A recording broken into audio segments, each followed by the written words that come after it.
Sa Zoom? May connection ba? May problem? Okay, so anyway, para po dun sa mga participants natin sa Zoom, if nagkakaroon po ng problem sa audio, pwede po siguro tayong mag-view na lang muna sa Facebook Live or sa YouTube. Ayusin po namin yung audio. Okay po. So once again, thank you very much, Sir Edgar, for presenting to us the dam updates. So Pag-asa, through the HMD or the Hydrometeorology Division, is continuously monitoring yung status po ng ating dams dito sa Pilipinas. So patuloy lang po tayong mag-antabay mga updates na inilalabas ng ating ahensya. So our next speaker is a weather specialist one of the Climate Monitoring and Prediction Section ng Climatology and Agrometeorology Division. And to give us a review doon sa ongoing 2023-2024 El Nino, let us all welcome Ms. Crystal and Valerie M. Villasica.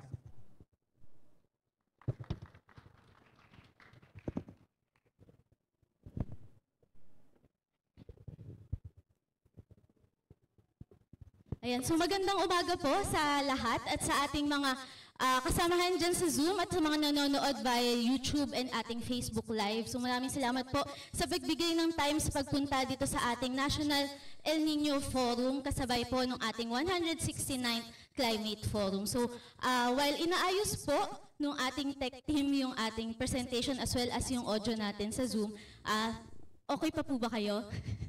Kinlaim ko na po yung hosting. I'm sorry, Jerem and Joanne. So habang inaantay lang po natin sila, so ayan. So kasi meron daw pong konting difficulty sa audio natin sa Zoom. So okay pa po kayo? Nilalamig po ba kayo? Nilalamig daw po sila. Baka po pwede natin pa-adjust ng konti yung ating aircon. Ayan, so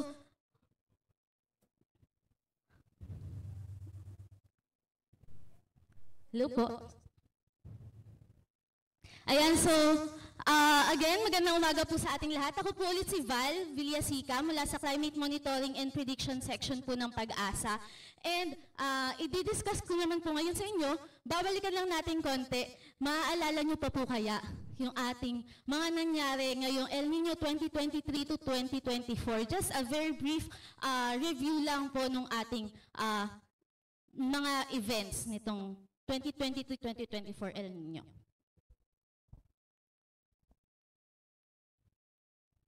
Yan, so nag-start po itong makakita tayo ng warming sa Eastern Equatorial Pacific in the late January 2023. So as you can see, ito po yung ating sea surface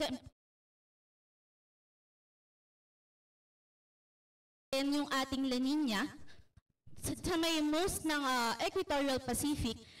Nakikita natin nag-emerge itong positive SST anomalies natin dito sa may eastern na area ng ating dagat Pasipiko. So pagdating naman po ng February, makikita natin mas nag-enhance pa itong SST anomalies na na-observe natin dyan sa eastern Pacific Ocean. And pagdating po ng March, base sa mga model output at sa probability forecast ng ating ENSO, nakita natin na ang probability niya ay tumataas na at maaring mag-persist sa mga susunod na buwan for around 50% higher. Kaya itinaas na natin at naglabas na tayo ng ating El Nino Alert noong March 2023. So naglabas po tayo, I mean El Nino Watch, I'm sorry for that. El Nino Watch noong March 23, 2023 at naglabas tayo ng press release as well as press briefing na ginanap sa loob sa Pag-asa. Yan, so ito po yung ating nilabas na mga publication materials sa ating social media page. And then by April po, nakita natin na continuous pa din ang warming at tumaas pa ang probability ng pag-persist ng ating SST anomalies na more than more than 0.5 degrees Celsius up to 70%, and tumataas pa po yan. So makita natin yan dito sa right na image. Kaya itinaas pa din po natin yung ating ENSO alert base po dun sa ating Pag-asa ENSO alert and warning system na criteria. Itinaas na natin siya to El Nino alert. So nilabas po natin yan noong May 2023. Noong May 2023, ito na po yung ating, again, mga publication materials na ipinakita natin sa ating Facebook page, and naglabas din po tayo nito ng ating monthly climate assessment and outlook kung saan nakalagay na meron tayong El Nino alert. Samantala, pagdating naman po ng end ng June, nakita natin for the average of 3 months, tumaas na po ng positive 0.5 degrees Celsius yung ating SST anomalies, o yung tinatawag na natin niyan na Oceanic Nino Index, as well as nag-respond na din yung ating another indicator. Kaya nagtaas na po tayo, nag-release na din tayo ng ating first El Nino Advisory noong July 4, 2023. So kasabay po noon, naggawa tayo ng nagpa-press briefing po tayo and press statement on the onset of El Nino. And since then po, nagkaroon tayo ng mga other advisories hanggang sa ngayon po. Ang latest nating advisory is the El Nino Advisory number 8, which was released po last February 6, 2024. Yan. So makikita po natin sa ating nirelease na El Nino Advisory na number 8, ang ating pong latest na SSTA doon, o yung ating pinagbabasihan ng ating oceanic indicator, ay mayroon na po siyang value na around less than 2 degrees Celsius na po siya. Medyo bumaba, pero still on the El Nino threshold pa siya. And ang ating atmospheric indicator, o yung ating tinatawag na Southern Oscillation Index, tumaas naman siya, but still near pa din po siya, hindi naman po siya umabot sa ating La Nina threshold, and still in the neutral threshold. But ang ating pong statement, still El Nino. So ang nilabas po nating El Nino Advisory number 8, ang ating pong statement doon is a strong and mature El Nino is expected to continue through February 2024. So the majority of global climate models natin nagsasuggest that El Nino will likely persist until the March, April, May 2024 season. So and might transition to ENSO neutral conditions, and that is expected in the April, May, June 2024 season. So, ito makikita po natin dito, ito yung naging progress o yung evolution ng tinatawag nating temperatura dito sa may Dagat Pasifiko. So makita nyo, yan pong binibilugan ng ating cursor. Diyan po nagsimula yung ating warming, and yung Philippines po is over dito sa may left, so makita na natin yung warming is nag-propagate po siya papunta dito. Kaya po tayo nag-raise ng El Nino Advisory. So this is the monthly sea surface temperature anomaly from January 2023 up to January 2024. So just some significant impacts na napansin na ating nakita nitong mga nakaraang buwan. So alam naman natin si El Nino maaaring magdala ng merong two extreme events. It's either above normal temperature, extreme po tayo ng, above normal rainfall rather, and maaari natin yung maranasan kasabay nung ating habagat. And makikita natin during Tropical Storm Dodong, nagkaroon tayo ng combined effects with the southwest monsoon. So nakapagtala tayo ng mga flooding incidents and ng mga rain-induced landslides, kasabay din, as well as dahil din sa ating mga low-pressure areas. So makita natin meron sa may mga bandang Eastern Visayas, sa may Cotabato, as well as sa may Davao region. So sabi nga natin, even if may flooding and rain-induced landslides, nakikita natin yan during kasabay, karamihan po ay kasabay ng habagat, but not entirely. Di naman po natin sinasara yung chances na maranasan pa din yan during non-habagat season. So for the other significant impacts na nakita natin, ito nakaraan lang po na kinaglabas si Department of Agriculture ng damage and losses nila sa kanilang bulletin number 3 na makikita natin yung mga naging epekto nitong ating El Nino sa farmers at sa kanilang mga areas at sa kanilang mga commodities. As well as itong mga nakaraang buwan, na kapag may mga nabalita po na mga forest fire over sa may sa Benguet and sa may bandang Ilocos Norte.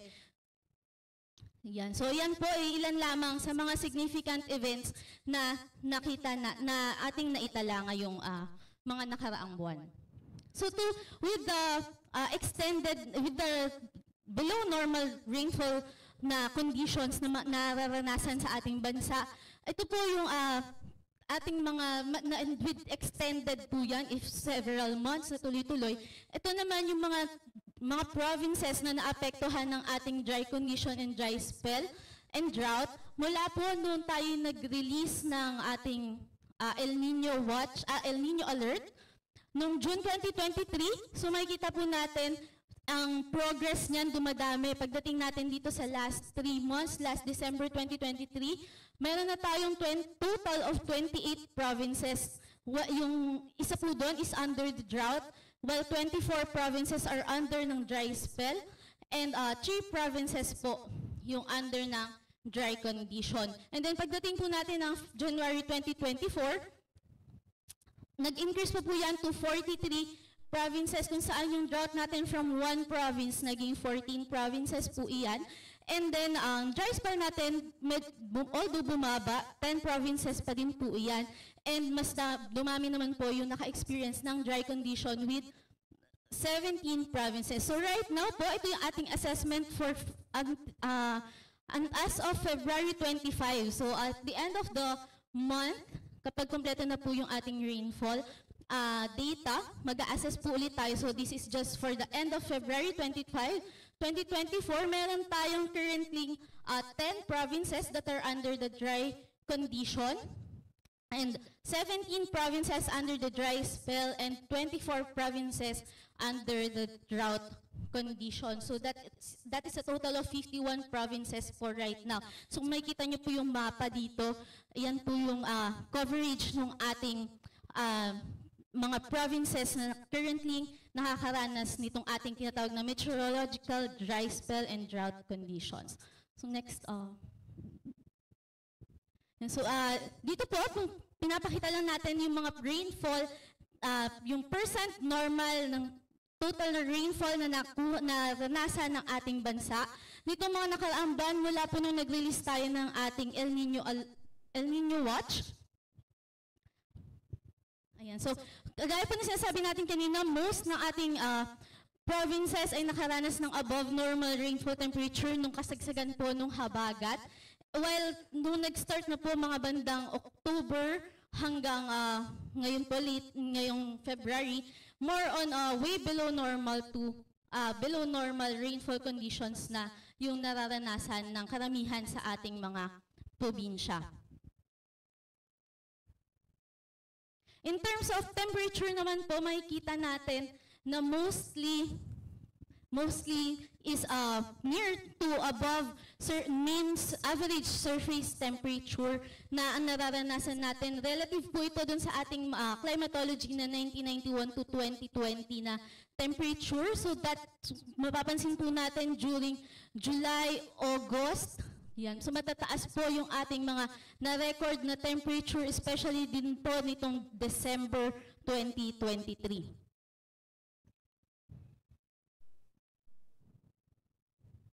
And this 2023 po, mula na nag-release tayo ng ating El Nino Watch, ito naman yung mga tropical cyclone o yung mga bagyo na nabuo at pumasok sa Philippine Area of Responsibility. So makikita po natin, mula nung March 2023 hanggang nitong February 25, 2024, a total of 11 tropical cyclones pa lang po yung ating naitala, which is actually naging na I think nabalitaan naman po ng lahat na ito lang yung mga naranasan natin, which is among sa mga way na sa mga below normal na experience natin sa mga bagyo. So we experience lesser tropical cyclone occurrences. So just to summarize yung ating mga actions na tinake dito sa Pag-asa for when we issued the Pag-asa issued El Nino Watch no March 2023, and then the followed by the El Nino Alert and the El Nino Advisory number 1 up to number 8. And then for the other initiatives of Pag-asa, we regularly conduct this monthly climate forum. So right now, together with the monthly climate forum, kinonduct natin simultaneously itong ating National El Nino Forum para po mas mapalawak pa natin itong mga information about sa ating El Nino, sa ating forum. And then we also do some climate workshop for the Department of Agriculture personnel and to PRSD personnel or Pag-asa Regional Services Division personnel. And we also conducted provincial climate fora kung saan po yung mga audience natin, yung mga participants namin ay from the LGUs and other sectors po which yung province would like. Ayan. So, just to give emphasis lang din po sa mga naranasan natin from January 24 to February 25, 2024. So, mga naranasan nating weather systems na naka-apekto sa ating bansa, din po ng mga extended na rain days kung kaya nagkaroon tayo ng thunderstorms and shear line. Again, to give emphasis nga lang po dito sa ating January 2024 rainfall, makikita natin na most of the country experience po itong way below to below normal rainfall conditions, except lang po dito sa mga provinces ng bandang Pampanga, Interlock, sa may Bicol region, and sa may most of Mindanao po, except dito sa may northern Mindanao, ay naka-experience ng near normal to above normal rainfall conditions.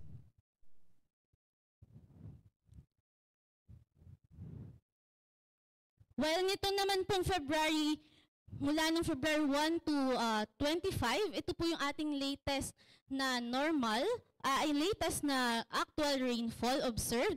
So most parts of the country again experience way below rainfall conditions, to below normal rainfall conditions, except lang mostly dito nga pa din sa may bandang Mindanao kung saan near normal to above normal na po yung kanilang naitalang mga pag-ulan. In terms of temperature po, ngayong February, mula February 1 to 25, ang ating highest temperature na na-record ay noong February 6 sa NAIA, Pasay City with 34.3 degrees Celsius, while noong February 24 naman po sa Science Garden with 34.3 degrees Celsius. Ang ating namang lowest temperature nitong pong sa Metro Manila stations lamang po ito ay 21.2 degrees Celsius sa may Science Garden noong Feb 10 at 23.1 degrees Celsius sa NAIA, Pasay City noong Feb 6. Well, for the other stations naman po, for the extremes, for the all stations natin, ang highest nating recorded ay sa Zamboanga City with 37.1 degrees Celsius noong pong February 15. While ang ating lowest naman po is sa BSU La Trinidad with 11.3 degrees Celsius and po sa may Baguio City with 12 degrees Celsius noong Feb 12. And meron po tayong mga new record in terms of maximum temperature. So we have surpassed the old record po natin na 36.7 degrees Celsius na surpass po siya dito sa may bandang San Jose, Occidental Mindoro with 36.8 noong February 22. And sa may Zamboanga City po, with yung historical record niya ay 36.2. Ngayon po, na-surpass natin siya with new record of 37.1 degrees Celsius noong February 15. Yan. So to summarize lang po itong ating nangyari ngayong January and February. So ang ating ENSO alert system status currently is El Nino Advisory number 8. And in terms of rainfall, ang naranasan natin ay way below to below normal rainfall conditions sa most parts ng ating country except nga lang po dito sa may bandang Pampanga, Tarlac, Bicol region and the rest of Mindanao kung saan near normal to above normal rainfall yung ating naranasan. Well, in terms of temperature naman itong January, means above near average to warmer than average surface air temperatures on most parts of the country. Well, itong February 1 to 25, generally way below to below normal rainfall conditions pa din po all over the most parts of the Philippines, with some exceptions po ng near normal to above normal rainfall conditions sa may bandang Mindanao po. Well, ang temperature natin ay generally near average to warmer than average air temperatures sa buong bansa. And that ends my presentation po. Thank you.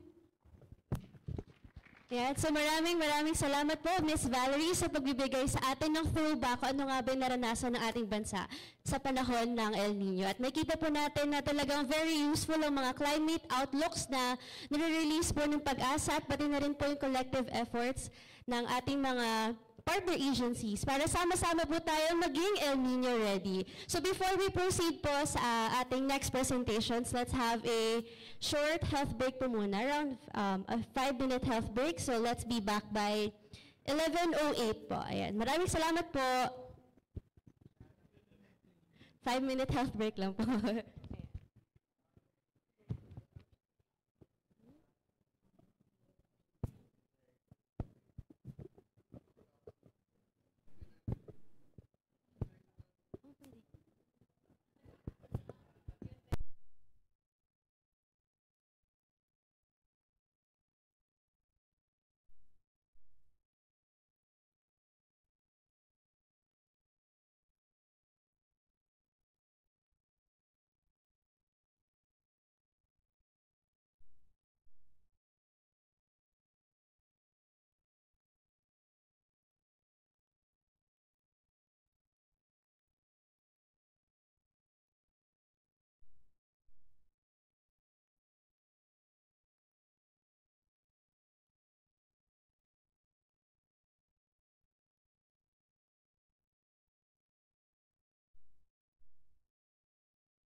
Hello.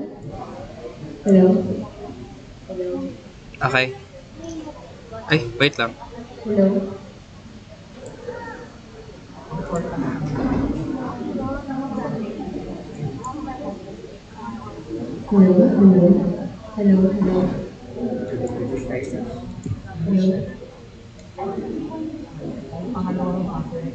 Hello? Hello? Ba't sa akin? Hello?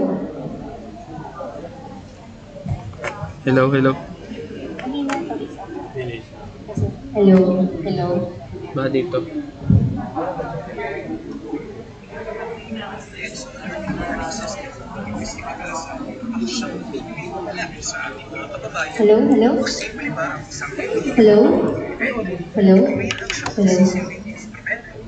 Wait lang, madam. Yung sa Zoom, gumawag sila audio. Units at mga climate-sensitive sectors tulad sa agrikultura para sa epektibo. Di, obra, asa yung sound card mo, Sod? Tang-inis, minax na naman. Baka hindi nakasaksak ang maganda. Kasaksak yung maganda.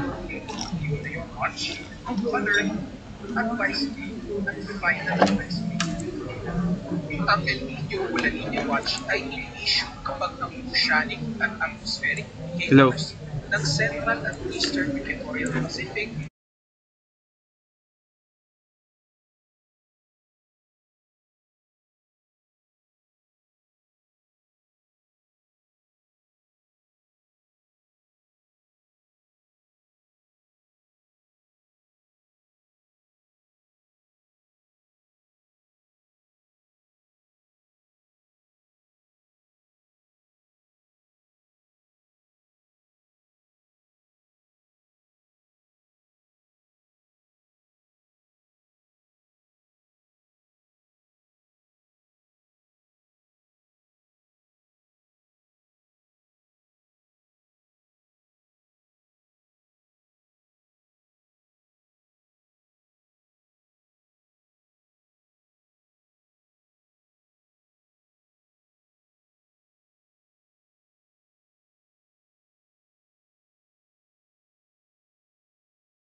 Hello? Meron Hello? pumasok. Hello? Hello? Hello? Paano? Papalo? Sige nga, mic check. Ano yan? Saan galing yan? Zoom to. Ha? Zoom to. Hindi ba't naririnig boses ko? Meron to kami. Hello? Hello? Sabi ko meron. Ito ang sabi Hindi, ko na ngayon may lang mic to bugok. Kasi Hindi, may pinili mic ko. yan. Oo nga, may mic nga to. Patay mo yung mic na. Pag pinatay ko yan, tingin ba? Hindi, mic nung ano. Hindi yung mic na isa. Alam ko, mic nung laptop, boy. Ito, wala tong mic ko. Ha?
Hello?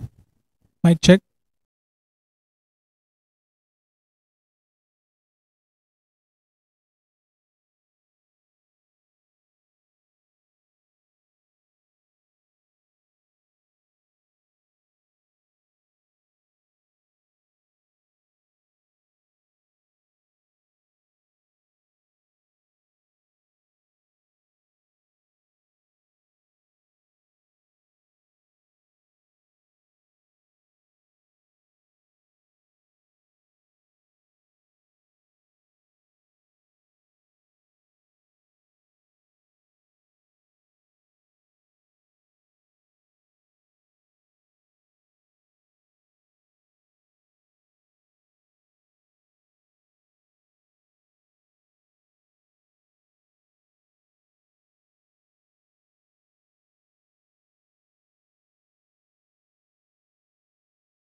Test. Test. Hello?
Hello, mic test. Mic test. 1, 2, 3. 1, 2, 3. Ayan. Okay. So, para po sa participants namin sa Zoom, nandito pa rin po kami. Sorry. Inaayos lang po yung audio. Ayan, clear na daw. Clear po sa ngayon. Okay na.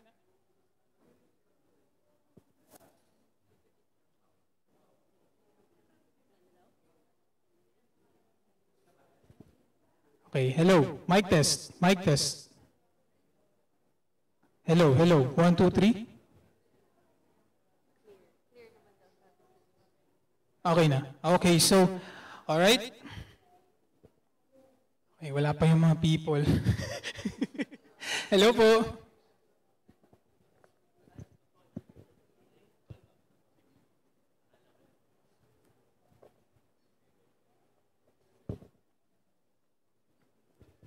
Hello?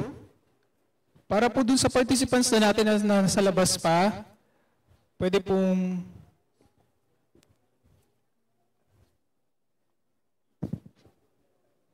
Okay, so I think we can now proceed sa next presentation. And our next speaker